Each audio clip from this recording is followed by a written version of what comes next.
네, 안녕하세요. 센트럴 서울안과 녹내장 전문의 김미진입니다. 건강검진 프로그램 중 안압 측정과 안저사진 촬영이 포함되어 있어 건강검진에서 안압이 높대요 라고 말씀하시면서 녹내장 검사를 하러 오시는 분들이 많습니다. 그래서 이번 시간에는 고안압증에 대해서 말씀드리고자 합니다. 안압이 높으면 녹내장이라고 받아들이는 분들이 많은데 건강검진에서 안압이 높았더라도 실제로 안압이 높은 것이 맞는지부터 다시 측정해보고 재확인해야 합니다. 다시 안압 측정한 것이 정상이더라도 다른 시간대에 다시 재보는 경우도 있습니다. 흔히 건강검진에서 시행하는 이 바람이 훅 나오는 그 공기 안압계보다는 좀 더 오차 발생이 적다고 알려진 압형 안압계로 의사가 다시 안압을 다시 측정하고 안압이 21mm/Hg 이상인지를 확인하게 됩니다. 압형 안압계로 재는 안압이 21mm/Hg 이상이면서 즉 정상 범위보다 높은 고안압이면서도 녹내장 손상이 나타나는 부위인 시신경 유두가 정상이고 시야 검사도 정상이고 안압 상승의 원인이 되는 안소견이나 전신적인 이상이 없는 환자를 고안압증이라고 진단하게 됩니다. 녹내장성 시신경 손상이 없다는 점에서 안압이 높아도 고안압 녹내장과는 다른 상태입니다. 조마조마한 마음으로 녹내장 정밀검사를 시행한 환자분들께 녹내장이 아니라 고안압증이라고 말씀을 드리면 일단은 녹내장이라는 무시무시한 병이 아니라는 점에 안도하시지만 이내 왜 내 안압이 높은 것이냐고 물어보십니다.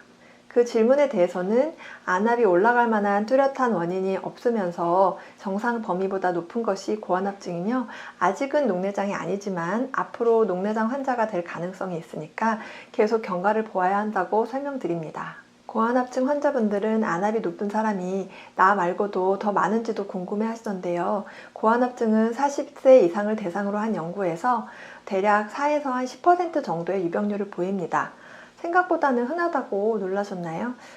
하지만 최근 국내의 40세 이상 주민 1,500명을 대상으로 한 연구에서는 고안압증의 유병률이 0.6%였고 일본도 비슷하게 0.8%로 보고되어 고안압증 유병률은 서양보다는 많이 낮습니다. 고안압이 지속되면 시간이 지남에 따라 녹내장이 생겨 결국은 녹내장 환자가 되는 것이 아닐까 많이들 걱정하십니다. 하지만 이것은 사실과 다릅니다. 사실 고안압증 환자 중에 매년 200명 중 한두 명에서만 녹내장성 시야 결손이 나타났다고 합니다. 고안압증 환자에서 안압 하강 치료를 하지 않고 한 9년간 추적 관찰한 일본 연구에서는 10%에서 녹내장이 발생했다고 합니다. 그러니 지나친 우려와 걱정은 마시되 그래도 꼭 안과 검진을 정기적으로 받으시는 것은 중요합니다. 높은 안압이야말로 녹내장 발생의 중요한 위험인자이기 때문입니다. 그래서 고안압증 환자에서는 안압 수치와 녹내장 발생의 다른 위험 요인, 시신경 모양이나 근시, 녹내장 가족력, 시신경 유두 출혈, 얇은 각막 두께, 고령, 녹내장 가족력 등을 고려해서 안압 하강 치료를 결정하게 됩니다.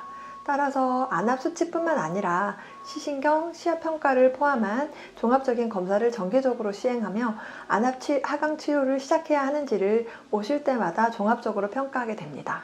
여러 가지 검사를 통해 판단한 녹내장 진행의 위험이 높은 경우는 아직 녹내장 변화가 나타나지 않았어도 치료를 시작할 수 있습니다. 안압이 계속 31mm/Hg 이상이면 치료를 권유하는 연구자들에 따르면 안압이 30 이상으로 높을 경우 녹내장이 발생하는 경우가 10에서 30%가량 된다고 하니 충분히 치료를 시작하는 근거가 될 수 있다고 보입니다. 그리고 안압이 21에서 30 사이더라도 여러 가지 녹내장 발생의 위험인자를 평가하고 치료를 시작하는 경우도 있습니다. 지금까지 고안압증에 대해서 자세히 설명드렸는데요. 안압이 높으니 녹내장 검사를 해보라고 듣고 유튜브 검색을 통해 이 영상을 보게 되신 분들께 조금이라도 도움이 되셨으면 좋겠습니다. 센트럴 서울안과 녹내장TV를 구독하시면 녹내장에 대한 최신 업데이트 정보들을 받아보실 수 있습니다. 많은 구독 부탁드립니다. 감사합니다.